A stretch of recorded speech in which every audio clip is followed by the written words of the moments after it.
इस खबर के प्रायोजक हैं Manohar Lal jewellers, sector 18, Noida, UP. अच्छा लगा मुझे कि काफ़ी सदस्यों ने इस पूरी चर्चा में भाग लिया। अगर मैं बताऊं तो वित्तीय वर्ष जो हमारा बजट आया था, इस बजट में सत्ता पक्ष के 109 माननीय सदस्यों ने, प्रतिपक्ष के 58 माननीय सदस्यों ने, कुल 167 समेत अगर मैं देखूं तो लगभग 169 माननीय सदस्यों ने इस पूरी चर्चा में प्रतिभाग किया है।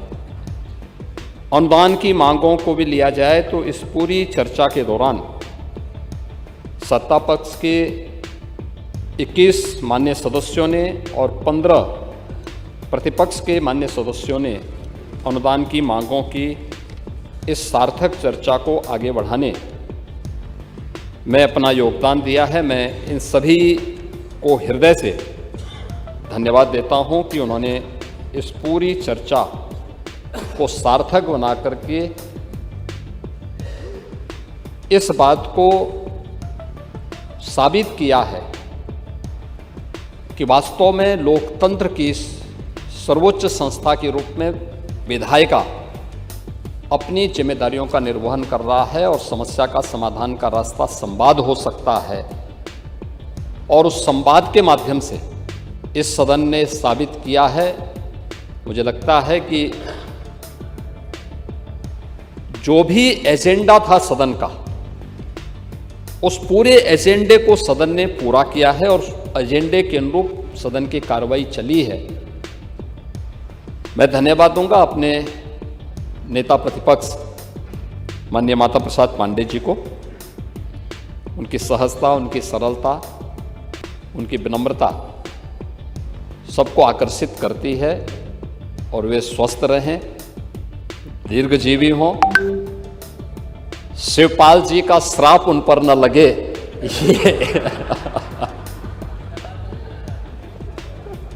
ये मैं कामना जरूर करता हूं। महोदय, हम लोग जब इस सदन में इस बजट पे चर्चा कर रहे हैं तो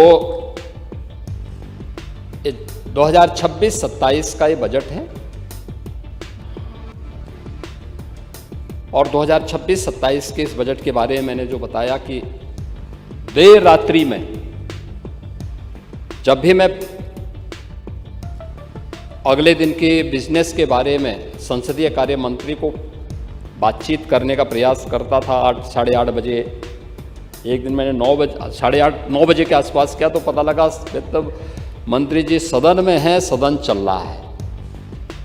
यानी ये दिखाता है कि वास्तव में माननीय सदस्यों ने रुचि ली है।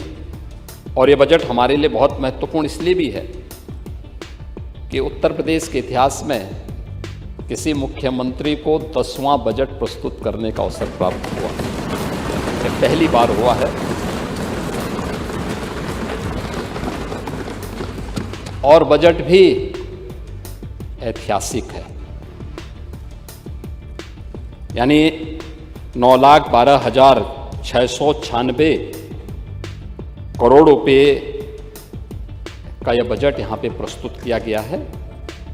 इसके बारे में बहुत सारी चीज़ें नेता प्रतिपक्ष ने यहाँ पर कही भी हैं कि वित्तीय स्वीकृति समय पे नहीं दी जाती है, लेकिन वह सच नहीं है। मैं इन सब बातों पे भी बात करूंगा कि कुल बजट की कितनी स्वीकृतियां पहले की सरकारों में जारी होती थी और कितना हमारे सरकार के समय जारी हो रही हैं और कितना पैसा खर्च हो रहा है। सदन की कार्रवाई में जो अनुदान मांगों पर विभागों के, जो विभिन्न विभागों के अनुदान मांगों पर चर्चा होती है, उसके पीछे का उद्देश्य भी होता है, एक गाइडलाइन होती है। और गाइडलाइन इस बात को लेकर होती है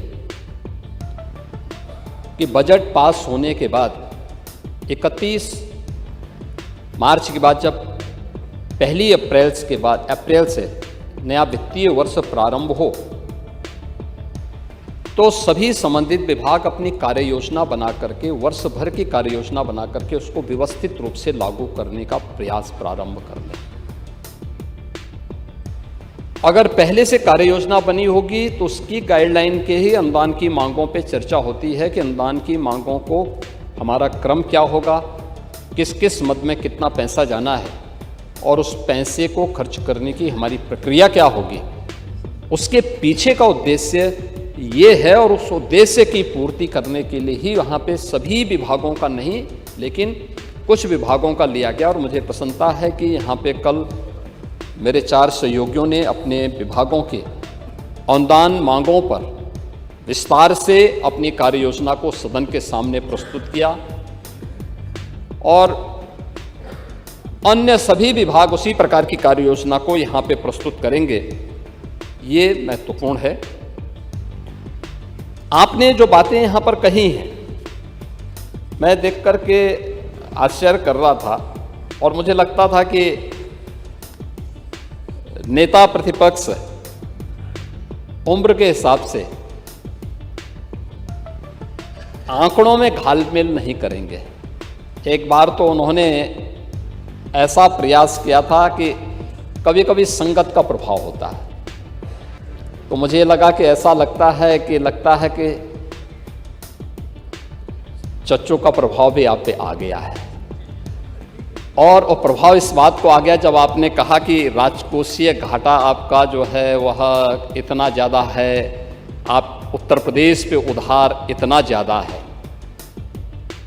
मुझे लगता है कि वह सच नहीं था। तो वित्त मंत्री जी ने तत्काल वो अपने प्रतिक्रिया वहाँ पर व्यक्त कर दी और उन्होंने इस बात को कहा कि नहीं, ऐसा नहीं है। देखिए, मैं आपके सामने प्रस्तुत करूँगा कि जो राजकोषीय घाटा है, जो कुल जीएसडीपी का हमारे पास कितना यानी हम कुल कितना घाटा हमारे पास है, उसके बारे में अगर आप देखेंगे तो 16-17 जब प्रदेश में समाजवादी पार्टी की सरकार थी तब इसका प्रतिशत था 4.39%। और आज के दिन पर 25-26 में, हम इस समय 25-26 में हैं,